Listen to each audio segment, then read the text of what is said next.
ভারত ও পতিত স্বৈরাচারকে হতাশ করে যে চমক দেখালেন ডক্টর ইউনূস। এবং সর্বশেষ জানাবো, অর্থনীতিতে গতি ফেরাতে দরকার নির্বাচিত সরকার। এতক্ষণ শুনছিলেন সংবাদ শিরোনাম, এবার বিস্তারিত। ভারত ও পতিত স্বৈরাচারকে হতাশ করে যে চমক দেখালেন ডক্টর ইউনূস। দিল্লির প্রাসাদে নরেন্দ্র মোদীর কপালে ভাঁজ। তার পালিত গদি মিডিয়া একসময় ইউনূসকে নিয়ে প্রচণ্ড সমালোচনা করেছিল, কিন্তু আজ মোদীরই দরজায় এসে দাঁড়াতে পারছে। নোবেলজয়ী এই প্রফেসরের কূটনীতির সামনে মোদী যেন অসহায়। যেই বাংলাদেশকে একদিন তুচ্ছ হিসেবে দেখা হয়েছিল, সেই বাংলাদেশ এখন মোদীকে পা রাখতে বাধ্য করছে, আর ইউনূসের সামনে বসে তার কথা শুনতে হচ্ছে। ৫ আগস্ট ছাত্র জনতার ঐক্যবদ্ধ গণঅভ্যুত্থানে ফ্যাসিস্ট শেখ হাসিনা ক্ষমতা ছেড়ে ভারতে পালিয়ে যায়, কিন্তু এর কয়েক মাসের ব্যবধানে কিছুটা ফাটল দেখা দেয় আওয়ামী ফ্যাসিবাদ বিরোধী ঐক্যের মধ্যে। কিছু ক্ষেত্রে দূরত্ব দেখা দেয় স্বৈরাচার মুক্ত আন্দোলনের নেতৃত্ব দেওয়ার রাজনৈতিক দলগুলোর মধ্যেও। এই সুযোগে একটার পর একটা ষড়যন্ত্র করে দেশকে অভ্যন্তরীণভাবে অস্থিতিশীল করে রেখেছিল ফ্যাসিবাদের দোসররা। ছাত্র জনতার সরকারকে উৎখাতে দেশের সার্বভৌমত্বের ওপর আঘাত হানার মতো নিকৃষ্ট ট্রাম্প কার্ডটিও খেলে ফেলে আওয়ামী ফ্যাসিবাদের দোসররা। প্রভুদেশ ভারতকে দিয়ে দেশ ও দেশের বাইরে থেকে ভয়াবহ ষড়যন্ত্রে মেতে ওঠে তারা, কিন্তু দিন শেষে হতাশ হতে হলো দেশবিরোধী কুচক্রী মহলকে। আজ সার্বভৌমত্বের প্রশ্নে ধর্ম, বর্ণ, দল, মত নির্বিশেষে সবাই ঐক্যবদ্ধ। পতিত দেশ বিধ্বংসী স্বৈরাচার ও আগ্রাসী ভারতকে হতাশ করে শক্তিশালী জাতি উপহার দিতে এক ঐতিহাসিক উদ্যোগ গ্রহণ করে প্রশংসায় ভাসছেন অন্তর্বর্তীকালীন সরকারের প্রধান উপদেষ্টা ডক্টর মোহাম্মদ ইউনূস। তার এই মহতী উদ্যোগকে স্বাগত জানিয়েছেন দেশের সর্বস্তরের মানুষ। এমনকি যে ধর্মীয় সংখ্যালঘু হিন্দুদের নিয়ে ষড়যন্ত্র করা হচ্ছে, দেশপ্রেমিক সনাতন ধর্মাবলম্বীরাও এই ঐক্যের পতাকা তলে হাজির হচ্ছেন। প্রধান উপদেষ্টার আমন্ত্রণে জাতীয় ঐক্যের সংলাপে অংশ নেয় দেশের ডান বাম সকল ধারার রাজনৈতিক দলগুলো। বুধবার রাজধানীর ফরেন সার্ভিস একাডেমিতে এই বৈঠক অনুষ্ঠিত হয়। এতে ইসলামী দলগুলোর নেতা থেকে শুরু করে কমিউনিস্ট পার্টির নেতারাও উপস্থিত পেয়েছিলেন।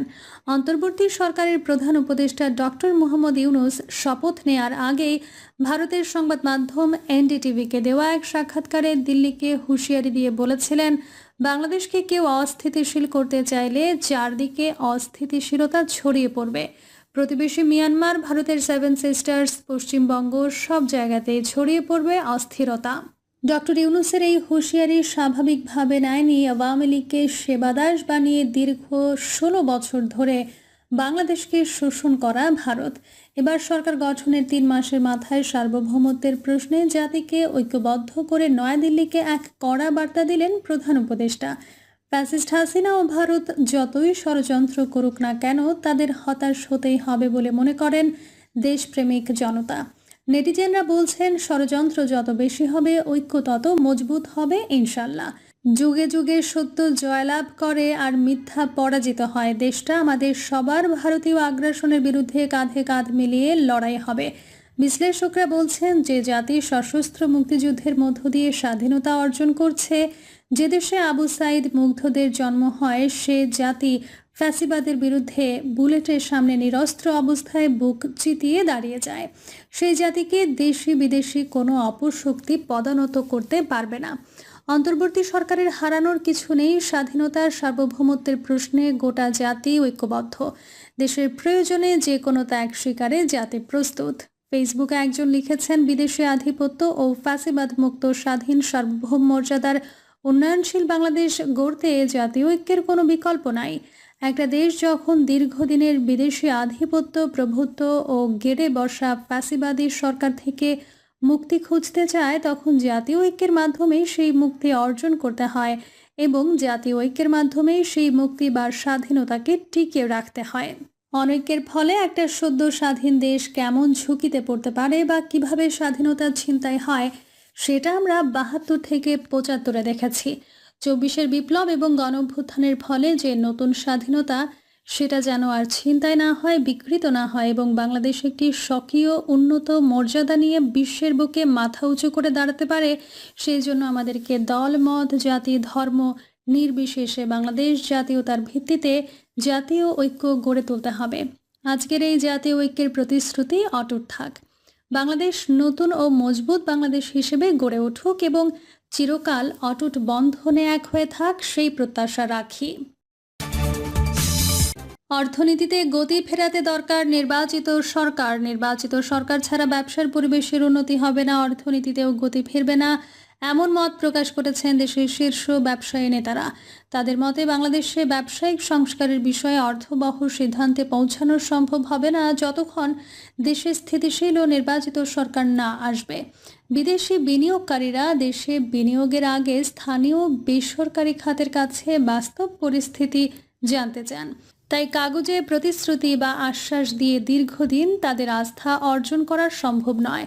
গতকাল সোমবার গুলশানের একটি হোটেলে আয়োজিত অর্থনৈতিক সংস্কার বিষয়ক এক সেমিনারে এসব কথা বলেন ব্যবসায়ীরা। সেমিনারে প্রধান অতিথি ছিলেন প্রধান উপদেষ্টার আন্তর্জাতিক বিষয় সংক্রান্ত বিশেষ দূত লুৎফা সিদ্দিকী।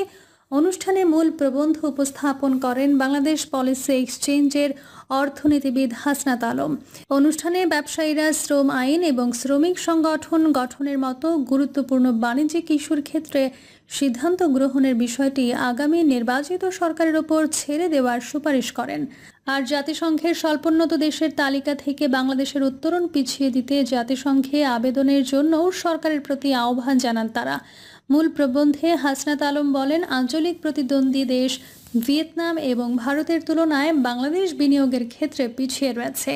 এই প্রেক্ষাপটে তিনি নিয়ন্ত্রক সংস্থার দক্ষতা বাড়ানো, বাণিজ্য প্রক্রিয়া আধুনিকায়ন এবং উৎপাদনশীলতা নির্ভর বিনিয়োগ বৃদ্ধির ওপর গুরুত্ব আরোপ করতে হবে। উপস্থাপনায় তিনি দেখান, বৈশ্বিক ভ্যালু চেইনে বাংলাদেশের অংশগ্রহণ বিশ্ব গড়ের তুলনায় উল্লেখযোগ্যভাবে কম এবং প্রধান প্রতিযোগী দেশগুলোর চেয়ে অনেক পিছিয়ে। তিনি বিনিয়োগ পরিবেশে প্রতিবন্ধকতা হিসেবে চিহ্নিত করেন কাঠামোগত সমস্যাগুলো, যেমন বিনিয়োগ উন্মুক্ততার ঘাটতি, অদক্ষ লজিস্টিক ব্যবস্থা, দক্ষ জনশক্তির ঘাটতি এবং জটিল কর কাঠামো। হাসনাত আলম সতর্ক করে বলেন, ব্যাংকিং খাতের সুশাসন, শুল্কনীতি সংস্কার এবং জমির সহজলভ্যতা নিশ্চিতকরণে লক্ষ্যভিত্তিক সংস্কার না আনলে বাংলাদেশ ক্রমবর্ধমান অস্থির বৈশ্বিক বাজারে প্রতিযোগিতামূলক অবস্থার হারানোর ঝুঁকিতে পড়বে। প্রধান উপদেষ্টার আন্তর্জাতিক বিষয়ক বিশেষ দূত লুৎফা সিদ্দিকী বলেছেন, বাংলাদেশের উন্নয়ন টেকসই করতে হলে সংস্কার শুরু করতে হবে মূল নকশাগত স্তর থেকে।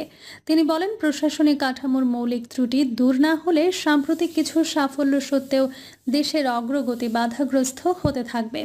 তিনি ব্যবসায়ীদের পরামর্শ দেন, আগামী নির্বাচিত সরকারের আমলে সংস্কারের যে সুযোগ আসবে তা যেন হাতছাড়া না হয়, যেমনটি হয়েছিল ছাত্র নেতৃত্বাধীন আন্দোলনের পর।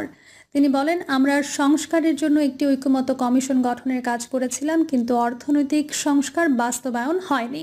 লুৎফা সিদ্দিকী বলেন, অটোমেশন বা ডিজিটাল রূপান্তরের প্রধান বাধা প্রযুক্তি নয়, মানসিকতা।